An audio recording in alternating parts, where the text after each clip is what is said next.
Salut Yvan, allez c'est parti. Donc beau contrôle des bras en avant, j'y reviendrai par rapport à l'inspiration, bel alignement pareil, j'y reviendrai pendant l'inspiration et belle rythmique parce que ça accélère bien sous l'eau et ça pousse vers l'arrière. Donc là-dessus, en partant de cette nuque à plat, on va chercher à remonter les pieds beaucoup plus vers la surface de l'eau. Donc c'est le premier point de vraiment améliorer l'horizontalité parce que tu vois avec la fatigue au fur et à mesure du 50, plus ça avance, plus les pieds ils se retrouvent vers le fond de la piscine et notamment tu vois après l'inspiration où là t'as gardé ton alignement, ça c'est ok, donc ça c'est bien, la nuque est toujours à plat, mais par contre les pieds ils font que de tomber de plus en plus et on voit le haut du battement, le haut du talon là qui n'est pas en surface, tu vois à chaque fois si j'arrête là on voit qu'il y a un delta et que t'es pas à la surface de l'eau, et on le voit bien aussi au niveau du bassin, et d'ailleurs ça c'est un truc que tu avais bien ressenti, le fait d'enfoncer l'avant du corps, d'immerger encore plus, le bassin était remonté, tu sentais la surface de l'eau au niveau des fesses, ok, au niveau des hanches, et tu sentais, en tout cas moi je l'entendais au niveau du battement de jambe, sur le temps fort du battement, où là ça appuyait, boum, pied à la surface, donc forcément ça fait du bruit en dehors. Donc ça, c'est la première chose à faire, du coup, immerger vraiment l'avant pour que ça fasse balancier derrière.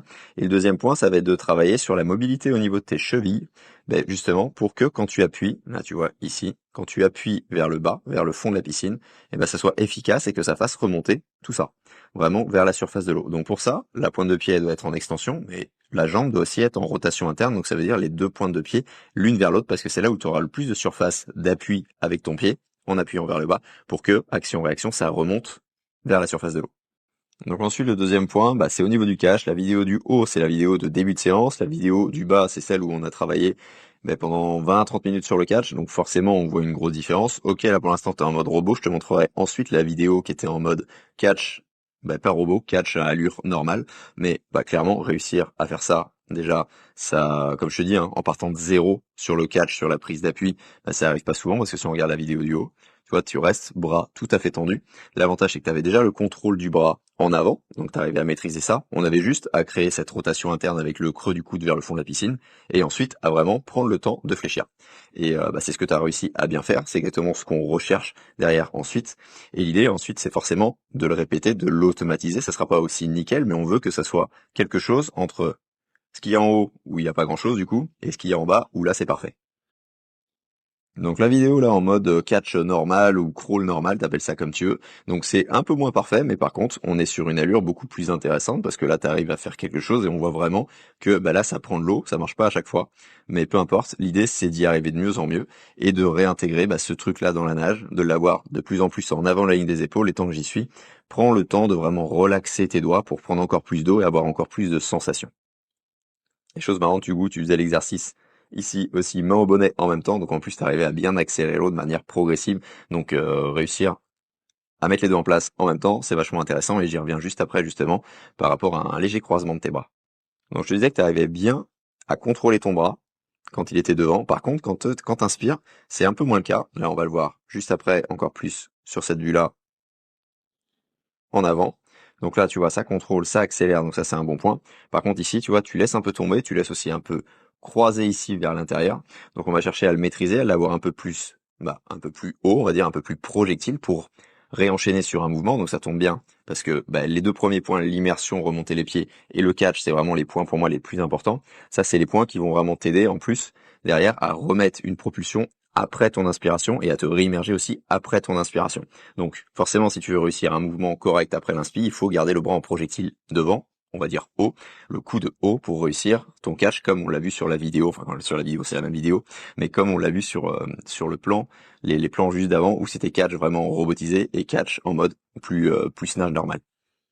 Et donc si je reviens un petit peu, je parlais de croisement.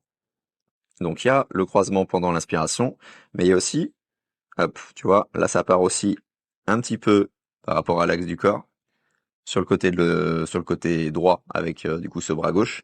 Et l'idée, ça va vraiment être de le maintenir dans l'axe, d'avoir ce contact ensuite qui revient vers ici l'épaule au visage, mais l'avant-bras, hop, et le bras reste vraiment dans l'orientation vers l'avant sur cette ligne de corps et le repère épaule-visage, épaule-menton, pour être bien précis, voire épaule-bouche, va vraiment t'aider à maintenir cet axe, ok, et pas à partir sur le côté aussi. Et l'autre exercice qui va bien t'aider, c'est celui que tu faisais là, dont je t'ai parlé juste avant, à la main au bonnet, parce que le fait de rentrer ici, dans ton axe tête, colonne, bassin, mécaniquement, ça t'empêche de croiser et ça va te simplifier la vie pour aller vraiment vers l'avant pour être projectile le bras uniquement en avant de la ligne de tes épaules. Et donc, autre point dans ce troisième point, ça va être de chercher à maintenir l'alignement. Tu vois, là, ta tête, elle part légèrement par rapport à l'axe, tête, colonne, bassin. Boum, t'as le bras aussi qui part un petit peu. Donc, de maintenir clairement cet alignement de la nuque étiré vers l'avant pendant l'inspiration.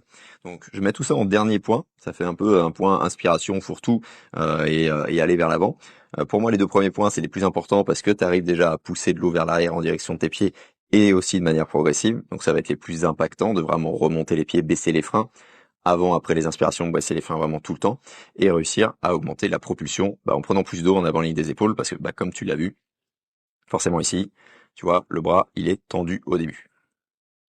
Donc voilà Yvan, je t'envoie tout ce qu'il faut, je te remets la vidéo du catch un peu robotisé, mais de toute façon c'est une étape indispensable pour réussir à le faire de manière, on va dire, naturelle. Baisser les coups de bras dans un premier temps, et ensuite forcément, la vitesse va augmenter, donc tes chronos vont diminuer. Allez, sur ça, je te souhaite une excellente progression, et si t'as des questions, tu n'hésites surtout pas. Ciao. Si toi aussi tu cherches un crawl vraiment plus en glisse avec un exercice que recommandent les milliers de triathlètes qui l'utilisent en ce moment, l'exercice de la paume magique, je te mets le lien en description, lien vers une semaine d'entraînement offerte avec 3 exercices en vidéo dont la paume magique. Je te laisse découvrir tout ça et je te dis à très vite.